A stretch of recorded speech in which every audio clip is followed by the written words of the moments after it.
Hi everyone, welcome back to Dev Peet classes. Dev Peet classes में again आप सभी का बहुत बहुत स्वागत है।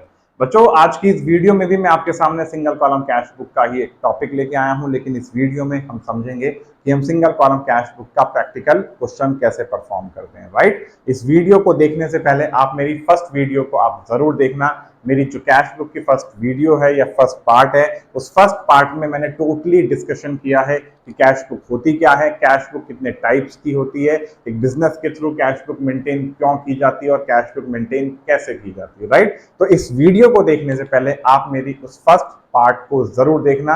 उस फर्स्ट पार्ट में मैंने टोटली इंट्रोडक्शन दिया है कैश बुक के बारे में। राइट, इस वीडियो को देखने से पहले आप उसे जरूर देखना, देन उसके बाद इस वीडियो को आप देखना। राइट, इस वीडियो में मैं आपके सामने आपकी बुक का ही एक प्रैक्टिकल क्वेश्चन लाया हूं, जिस प्रैक्टिकल क्वेश्चन के थ्रू हम समझेंगे कि हम सिंगल कॉलम कैश बुक को कैसे मेंटेन करते हैं। राइट, आइए स्टार्ट करते हैं। ये सिंगल कॉलम कैश बुक का फॉर्मेट है। राइट, आइए स्टार्ट करते हैं सिंगल कॉलम कैश बुक कैसे मेंटेन होती है। आपके सामने ट्रांजैक्शन लिखी हुई है, balance from last month. Right, April 2020 के लिए, 1 अप्रैल के लिए आपके पास में बैलेंस गिवन है। कितना गिवन है? 2,50,000 का। तो कैश में आ गया 2,50,000।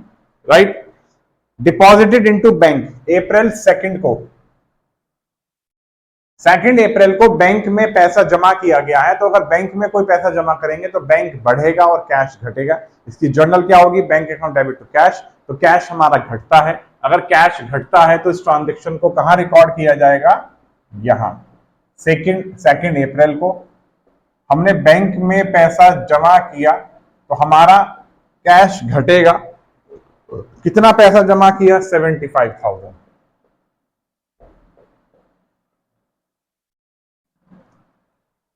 अप्रैल 3 की क्या ट्रांजेक्शन है? Purchase goods. गुड्स खरीदे गए हैं 40,000 के। लिखा हुआ है परचेज गुड्स। परचेज गुड्स के सामने किसी भी पर्सन का नाम मेंशन नहीं है। तो जब किसी पर्सन का नाम मेंशन नहीं होता तो उस केस में हमेशा उसे कैश मानोगे कि हमने जो गुड्स खरीदे हैं वो कैश में खरीदे हैं। राइट, किस डेट को हमने गुड्स खरीदे हैं? 5 अप्रैल को।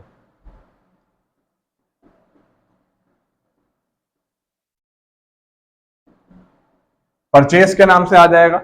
कितना अमाउंट आएगा? 40,000 का। अगली ट्रांजेक्शन क्या है?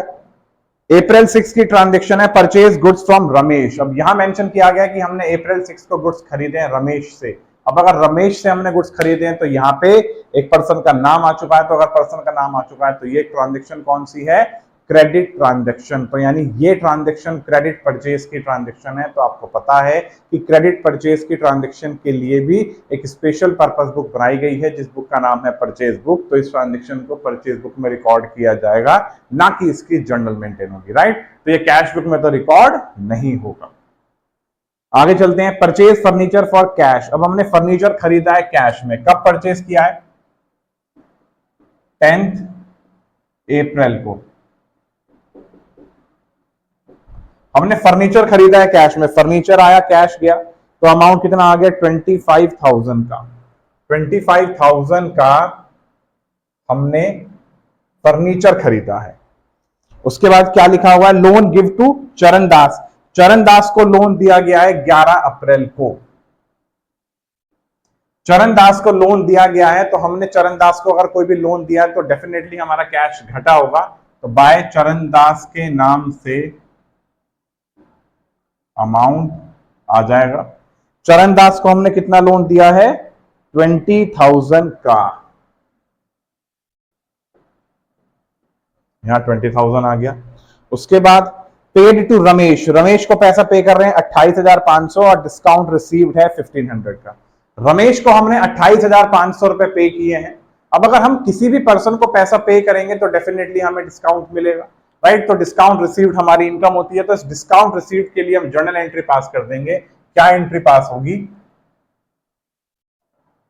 Ramesh account debit to discount receive. हमने रमेश को पैसा पे किया है और रमेश ने हमें 1,500 रुपए का डिस्काउंट दे दिया। तो यहां पे भी जो हमने रमेश को पैसा पे किया है, रमेश हमारे लिए क्या माना जाएगा? क्रेडिटर। रमेश को हमने कितना पैसा पे किया है? 28500। तो हमारा कैश घट गया 28500। ये ट्रांजेक्शन भी किस डेट की है? 12 अप्रैल की। आगे आ जाओ। 12 अप्रैल के बाद आता है इशू चेक टू क्रेडिटर। हमने अपने क्रेडिटर को चेक इशू किया है। अगर हम अपने क्रेडिटर को चेक इशू करते हैं तो पहली बात तो ये ट्रांजेक्शन चेक से है, तो इस ट्रांजेक्शन को भी कहीं रिकॉर्ड नहीं किया जाएगा। आगे चलते हैं। Sold goods to Vishnu for cash. Vishnu को हमने गुड्स बेचे हैं कैश में 36,000 के।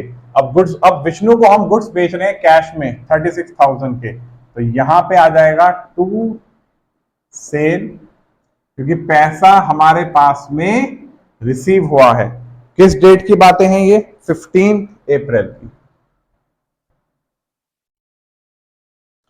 कैश सेल ऑफ 1,20,000, 1,20,000 का कैश में सामान बेचा। कब बेचा? 16 अप्रैल को कैश में हमने सामान बेचा 1,20,000 रुपए का। आगे क्या लिखा हुआ है? ऑफ विच बैंक ऑन 20 अप्रैल, जिसमें से 20 अप्रैल को 1,00,000 रुपए बैंक में जमा कर दिए गए। जिसमें से 20 अप्रैल को 1,00,000 रुपए बैंक में जमा कर दिए गए। तो बैंक 20 अप्रैल को 1,00,000 से बढ़ गया, तो 20 अप्रैल को ही कैश 1,00,000 से घट गया। तो 20 अप्रैल को हमारा कैश 1,00,000 रुपए से घट गया। अगली एंट्री क्या होगी? Receive from Gangaram. गंगाराम से 22 तारीख को हमें 19,600 रुपए मिलते हैं। 22 अप्रैल को गंगाराम से हमें कितने पैसे मिले? 19,600। ये 19,600 रुपए जो हमें मिले हैं, कैसे मिले हैं? और डिस्काउंटेड आउट की वैल्यू है 400 रुपए। गंगाराम से हमें अगर कोई पैसा मिल रहा है तो डेफिनेटली हमने गंगाराम को सामान बेचा होगा। तो हमने गंगाराम को सामान बेचा, गंगाराम को सामान बेचने से हमें पैसा मिला 19,600। तो यानी कि 400 रुपए का हमने सामने वाले गंगाराम को क्या दिया? डिस्काउंट अलाउ किया। तो इसकी एंट्री क्या होगी?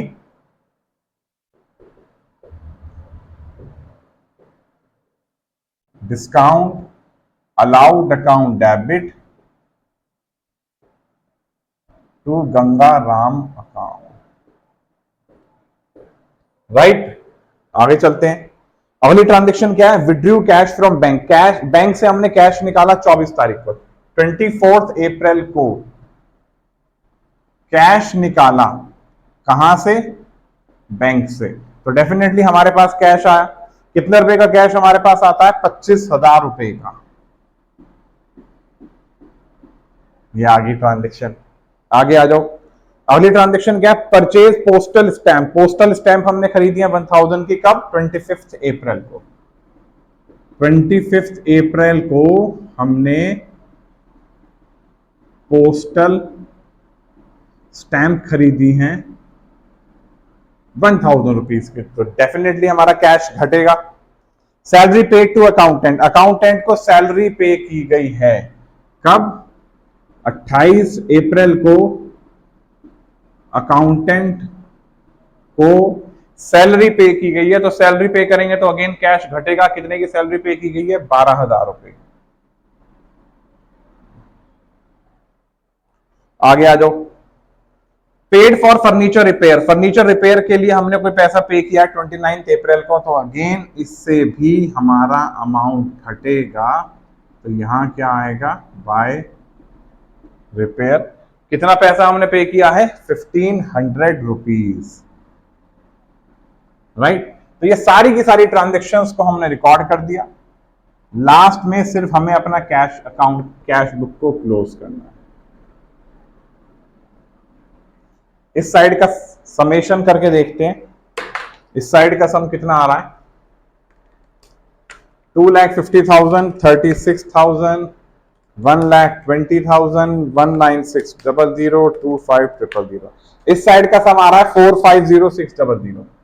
इस साइड का सम है 4,50,600 और इस साइड का सम है 75,000, 40,000, 25,000, 20,000, 28,500, 1,00,000, 1,000, 12,000 और 1,500।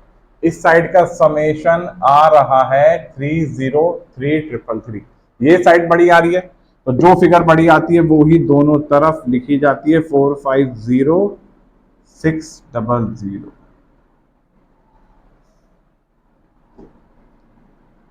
450,600। यहां बैलेंस कैलकुलेट किया जाएगा। 30 अप्रैल के लिए बाय बैलेंस सीडी कितना अमाउंट आएगा? 450,600, 147,600, 147,600। इनका भी आंसर कितना आ रहा है? 147,600। तो इस वीडियो के थ्रू आपको डेफिनेटली क्लियर हो गया होगा कि हम सिंगल कॉलम कैश बुक को कैसे मेंटेन करते हैं। ये प्रैक्टिकल क्वेश्चन आपकी बुक का ही था, राइट, जिस बुक का नाम डीके गोयल है, राइट। इसके बाद मैं आपके सामने एक और सिंगल कॉलम कैश बुक का प्रैक्टिकल क्वेश्चन लाऊंगा, जो प्रैक्टिकल क्वेश्चन जीएसटी के साथ होगा।